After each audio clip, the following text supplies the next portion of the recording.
জাতীয় নির্বাচনের দিন গণভোট, যেটা বিএনপির দাবি পূরণ হয়েছে, এটা নিয়েও বিএনপির নাটকীয়তা। হঠাৎ করে বিএনপির রাজনীতি এখন রহস্যময়। বিএনপি দিনে অখুশি, রাতে খুশি, এটি রহস্য।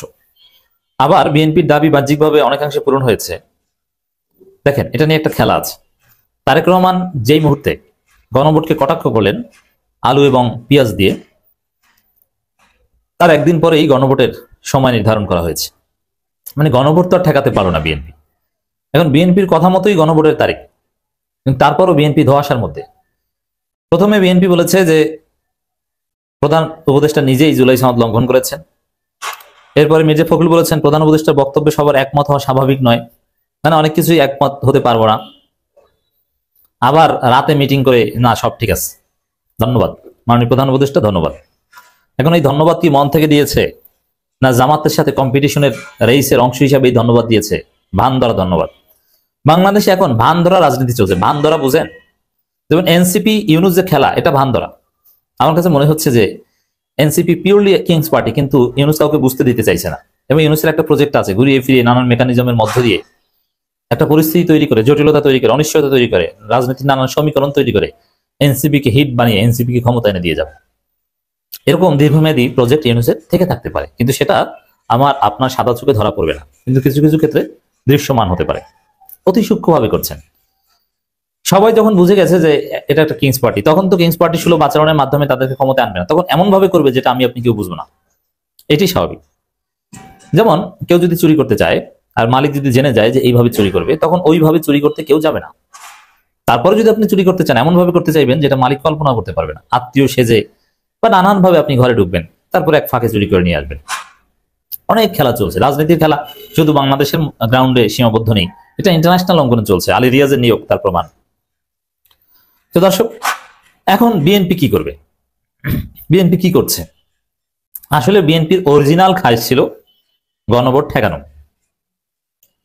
অথবা গণভোটের এমন একটা অবস্থা করা যাতে গণভোটকে অকার্যকর করা যায় বা গণভোটের কোনো মূল্য না থাকে। এখন এই জায়গায় কিছুটা বিএনপির খাইশ পূরণ হয়েছে। এই জন্য বিএনপি রহস্যময় রাজনীতি। দিনে অখুশি, রাতে খুশি, দিনে বেজার, রাতে ধন্যবাদ। এই রহস্যময় রাজনীতি মূলত এই জন্য, কারণ বিএনপির খাইশ কতটুকু পূরণ হয়েছে এটা নিয়েও এখন রহস্য আছে। এই জন্য বিএনপির রাজনীতিটাও রহস্য। এবং কিছু গত কয়েকদিন বিশেষ করে ঐকমত্য কমিশন প্রফেসর ইউনূসের কাছে যখন সুপারিশমালা জমা দেয়, তখন বিএনপি রাজনীতি থেকে ছিটকে পড়েছিল, সরাসরি না ভোটের পক্ষে প্রচারণা চালিয়েছিল, যে সরকারের সাথে দূরত্ব তৈরি হয়েছে, বিএনপি জয় বাংলা হয়ে গেছে, মানে একটা নাজুক পরিস্থিতিতে পড়েছিল। তো এখন আবার প্রফেসর ইউনূসের বিরুদ্ধে সরাসরি অবস্থান নিয়ে বিএনপি তাদের সেই অবস্থান বুঝাতে যাচ্ছে না। বিএনপি যেটা বোঝাতে চাচ্ছে যে না না, আমাদের তাই হয়েছে, আমরা বিজয়ী মুডে আছি, আমাদের অনেক কিছু তো হয়েছে, আমরা এখানে হারু পার্টি না, লুজার্স পার্টি না। আসলে বিএনপির মন মতো না। কারণ কি দেখেন, সেই সাংবিধানিক সংস্থা পিএসসি সহ বিভিন্ন জায়গায়, এমনকি তত্ত্বাবধায়ক সরকারও কিন্তু বিএনপির নোট অফ ডিসেন্ট, আপনারা জানেন না অনেকে, তত্ত্বাবধায়ক সরকারে বিএনপির নোট অফ ডিসেন্ট আছে, মানে ওটাও তারা মানে না ঠিক মতো। যদি পুরো তত্ত্বাবধায়ক সরকারের তাদের আপত্তি না, তত্ত্বাবধায়ক সরকারে যে র্যাঙ্ক চয়েস বা এরকম কিছু যেভাবে হোক না কেন, হোয়াট এভার, বিএনপির নোট অফ ডিসেন্ট আছে। তো সেটা কার্যত উঠিয়ে দিয়ে গণভোটে দেওয়া হয়েছে। বিএনপির কিছু নোট অফ ডিসেন্ট উঠিয়ে দিয়ে গণভোটে দেওয়া হয়েছে। আবার কিছু নোট অফ ডিসেন্ট নিয়ে স্বাধীনভাবে কাজ করার সুযোগও দেওয়া হয়েছে।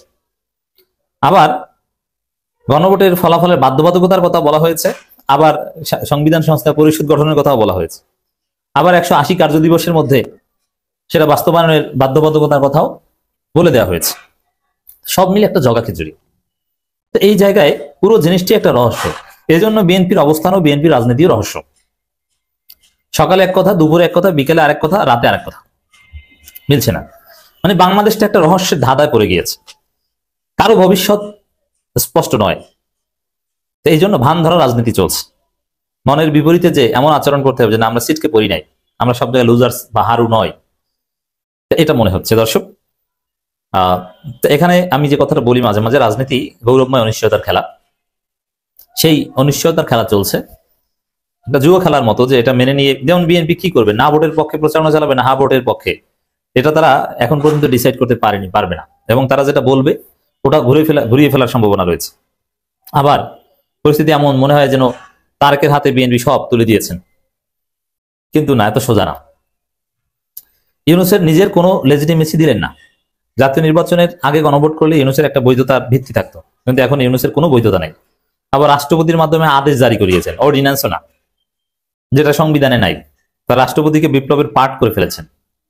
এগুলো সব মিলে মানে কি ঘটছে, কি রহস্য, এই জট খোলা, এই জট বোঝা কারো পক্ষে, কোনো রাজনীতিবিদের পক্ষে, কোনো দলের পক্ষে সম্ভব নয়।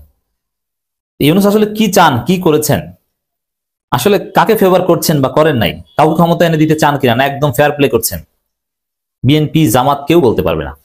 পুরোটাই রহস্য। এটা যে রহস্য, একটা অনিশ্চয়তা, এটা বিএনপি বুঝতে পেরে তারা রহস্যময় অবস্থান নিয়েছে। তো জামাতের অবস্থানে ওইরকম রহস্য নয়, জামাতের অবস্থান অনেকটা স্পষ্ট। এই স্পষ্টবাদিতা জামাতকে রাজনীতি অ্যাডভান্টেজ দিবে, জামাতকে এগিয়ে রাখবে। তবে খেলা কোথায় গিয়ে শেষ হয় কিছুই বলা যায় না। আবার জামাত যদি সত্যিকার অর্থেই জোরালো কোনো আন্দোলন করে, তাহলে পরিস্থিতি কোন জায়গায় গিয়ে থামবে তাও বলা যায় না। মির্জা ফখরুলের বক্তব্য, প্রধান উপদেষ্টার বক্তব্যে সবার একমত হওয়া স্বাভাবিক নয় বলে মন্তব্য করেছেন বিএনপির মহাসচিব মির্জা ফখরুল ইসলাম আলমগীর। মানে এটা তার উদ্দেশ্য হচ্ছে যে একমত না হলেও ওটা মানতে হবে, যে আমরা একমত না হলে ওটা মানি। দিন শেষে তো ধন্যবাদ জানিয়ে দিয়েছে। মির্জা ফখরুল প্রধান উপদেষ্টার বক্তব্যে সবাই একমত হবেন, এটা স্বাভাবিক না। তবে জাতীয় নির্বাচনের মাধ্যমে গঠিত সংসদীয় দেশের অমীমাংসিত বিষয়গুলো নিয়ে আলোচনা সমাধানের পথ খুঁজে পাওয়া সম্ভব। দেখেন, এর মানে আসলে গণভোটের কার্যকারিতা স্বীকার করছে না বিএনপি। এমনকি ইউনূসের যে সিদ্ধান্ত, তাতেও গণভোটের গুরুত্ব কিন্তু স্বীকার করা হয়নি। কিভাবে? গণভোটে যে রায় হবে ওইটা সংসদ কার্যকর করবে, এটি তো বলা হয়েছে, 180 দিনের মধ্যে কার্যকর করবেন। আবার এই জন্য কনস্টিটিউয়েন্ট অ্যাসেম্বলিও করে দেওয়া হয়েছে। তাহলে কি বোঝা যায় যে গণভোট ইটসেলফ হাইয়েস্ট ডিসিশন, এটা ইউনূসও মনে করেন নাই। আবার বিএনপির কথা ঘুরে ফিরে যাই হোক একমত হতে হবে জন্য পার্লামেন্ট করবে, তাহলে এখানে গণভোটের কোনো গুরুত্ব থাকলো? গণভোট তো এখানে গণভোট না, গণভোট এখানে একটা ধৈর্যা, এটা কোনো গুরুত্ব থাকলো না। মূল হচ্ছে পার্লামেন্ট, পার্লামেন্টকে গণভোটের ঊর্ধ্বে স্থান দিচ্ছে বিএনপি, এমনকি ইউনূসের সিদ্ধান্ত এটাই। তাহলে গণভোট বলতে আমরা যা বুঝি এটা তো হলো না। মানে পুরোটাই রহস্য এবং ধোঁয়াশা, রাজনীতি এক রহস্যের ধারায় আটকে আছে।